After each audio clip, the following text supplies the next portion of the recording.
Hey guys, Coach Anika and Coach Paul back with you today. We're going to talk about shakes and smoothies, and it's the #1 request we get is, hey, I need more flavors for my protein drink first thing in the morning. And what we love about it is really it's such a great habit, and it's super important to get protein consistently throughout the day, and that's hard to do with real food a lot of the time. So protein drinks or protein shakes taste great, and they're super convenient. Absolutely, yeah. Shakes are super versatile. You can pack so much nutrition into a meal replacement shake. We're going to walk you through some of our favorites. So today, what do we have over here? I've got a cup of almond milk. You could totally use a cashew milk or coconut milk.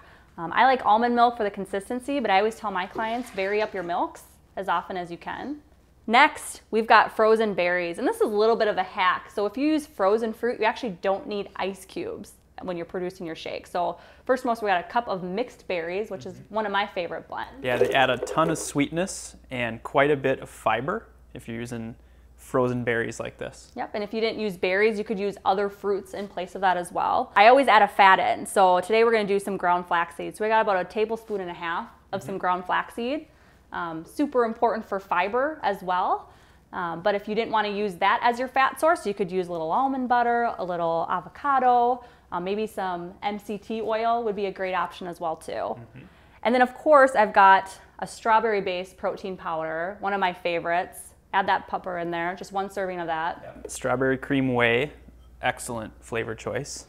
And then we've got kale here, right? So what's so cool about adding kale to your shakes? You know, kale's going to add a little green color, but it's not going to change the flavor much. It's going to give you so much good fiber and vitamins and minerals that you're really making a meal replacement for an on-the-go, easy, convenient, balanced meal.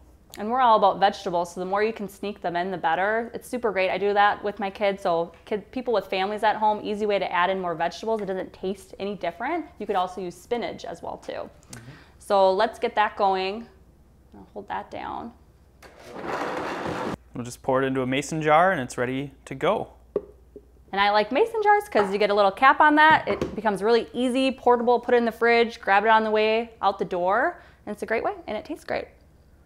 What's great about smoothies is they taste great and they provide ample nutrition. So once you kind of figure out what your taste profile is and what's the kinds you like, the opportunities are endless with all the different variations. We showed a couple today of different options for different fats, different fruits, different vegetables to put in there, but literally you can do anything and it's going to turn up good and taste great.